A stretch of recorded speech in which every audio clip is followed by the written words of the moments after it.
तो हम यहाँ पे आपको बता रहे हैं कि रिफ्लेक्शन ऑफ लाइट क्या होता है। ठीक है, रिफ्लेक्शन ऑफ लाइट हमारे पास क्या होता है, जब भी कोई भी लाइट होती है वो किसी प्लेन स्मूथ सरफेस पे गिरती है तो वहाँ से क्या हो जाता है, तो बाउंस बैक होके मतलब टकरा के क्या हो जाती है, उसी मीडियम में वापस लौट आती है। इसका डेमोन्स्ट्रेशन हम यहाँ पे छोटे से प्रैक्टिकल के द्वारा कर रहे हैं। ठीक है, एक एक्सपेरिमेंट है जिसमें हमने एक लेजर लाइट ले रखी है और उसको हम क्या कर रहे हैं, किसी प्लेन स्मूथ सरफेस पे टकरा रहे हैं। ठीक है, ये लाइट जहाँ पे गिर रही है एक प्लेन स्मूथ सरफेस है, एक ग्लास है, तो देखेंगे कि ये जो ये रे यहाँ से निकल रही है, ये जो स्टार्टिंग इसका ये वाला हिस्सा है, ये हम इसको इंसिडेंट रे कहते हैं। इसको हम कौन सी रे कहेंगे, इंसिडेंट रे कहेंगे। ठीक है साधना, और जो ये रे यहाँ से निकल रही है इधर से, हल्का अगर दिख रही है तुम्हें, अगर इसकी विजिबिलिटी इतनी ज़्यादा क्लियर होगी कैमरे में दिख रही होगी तो ठीक है।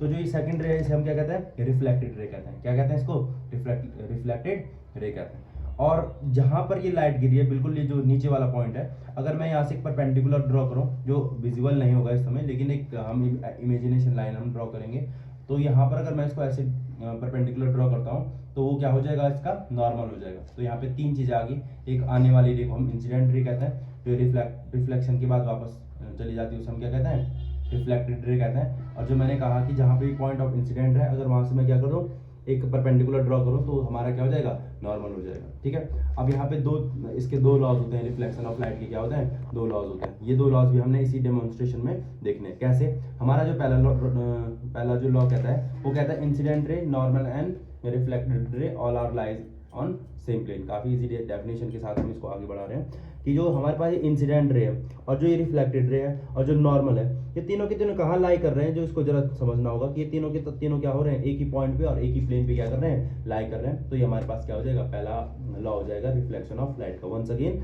कि ये आने वाली रे को हम कहते हैं इंसिडेंट रे, जाने वाली रे को हम कहते हैं रिफ्लेक्टेड रे। और इस पॉइंट के अलाउंस हमने एक परपेंडिकुलर ड्रॉ कर रखा है, उसे हमने क्या कहा है, नॉर्मल का है। और जो ये इसका पहला लॉ होता है रिफ्लेक्शन ऑफ लाइट का, वो ये होता है incident ray, normal and reflected ray all are lies in same plane. ठीक है, तो देख रहे हैं सारे के सारे एक ही प्लेन में क्या कर रहे हैं, लाई कर रहे हैं। दूसरा जो लॉज होता है इसका, वो ये होता है कि इंसिडेंट एंगल हमेशा क्या होता है, रिफ्लेक्टेड एंगल के इक्वल होता है। तो इंसिडेंट एंगल किसे कहेंगे, अगर गौर करो, अगर मैं यहाँ से इसका अपने इस एंगल को बढ़ाता हूँ, तो जो ये वाली लाइट है, दूसरी वाली लाइट, ये भी अपना एंगल क्या कर रही है, चेंज कर रही है। और अगर इस एंगल को कम कर रहा हूँ तो ये भी क्या कर रही है, अपना एंगल लगातार क्या कर रही है, कम कर रही है। यानी इंसिडेंट एंगल को अगर मैं जितना कम कर रहा हूँ तो रिफ्लेक्टेड एंगल भी हमारे पास क्या हो रहा है, उतना ही क्या हो रहा है, कम हो रहा है। इस डेमोन्स्ट्रेशन को तो मैं ऐसे देख सकते हैं, मैं अपने हाथ को जहां मेरा लेजर लाइट पकड़ रखा है, अगर मैं उसको क्या करता हूँ, बढ़ाता हूँ, तो ये वाली लाइट भी क्या होती है, इससे दूर की तरफ निकलती है, दूर की तरफ निकल रही है, दूर की तरफ निकल रही है। और आप देख सकते हैं ये बिल्कुल इस प्रकार से। ठीक है, और वंस अगेन अगर मैं इसको अपवर्ड डायरेक्शन में लाता हूँ,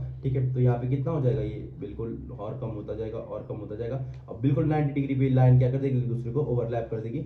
इस समय ये 90 डिग्री वाली कंडीशन है जिसमें इंसिडेंट रे और रिफ्लेक्टेड रे कुछ एक दूसरे को ओवरलैप कर देंगे और एक दूसरे के ऊपर क्या हो जाएंगी, आ जाएंगी। ठीक है, ओके, तो this is a second law of reflection of light. Incident angle, once again हमारे पास इंसिडेंट एंगल किसे कहेंगे, हमारे पास नॉर्मल के साथ इंसिडेंट रे जो एंगल बनाती है। नॉर्मल क्या है, तुम्हें पता होना चाहिए कि जो इंसिडेंट पॉइंट थे, एक लाइन तुम परपेंडिकुलर ड्रॉ ऐसे कर दोगे और इंसिडेंट एंगल उसके साथ जो एंगल बनाएगा उसे हम क्या कहेंगे, इंसिडेंट एंगल। और रिफ्लेक्टेड एंगल कौन सा वाला होगा, incident angle, sorry incident point का जो ये वाला हिस्सा है, नॉर्मल। ठीक है, नॉर्मल के साथ रिफ्लेक्टेड रे जो एंगल बनाएगी उसे हम क्या कहेंगे, रिफ्लेक्टेड एंगल कहेंगे। ठीक है, ये दोनों एंगल आपस में हमेशा क्या होने वाले हैं, इक्वल आने वाले। ठीक है, तो ये हमारे पास डेमोन्स्ट्रेशन था रिफ्लेक्शन ऑफ लाइट का। Laws of reflection of light भी हमने इसी डेमोन्स्ट्रेशन के अंदर क्या कर दिए, कवर कर दिए। Thank you.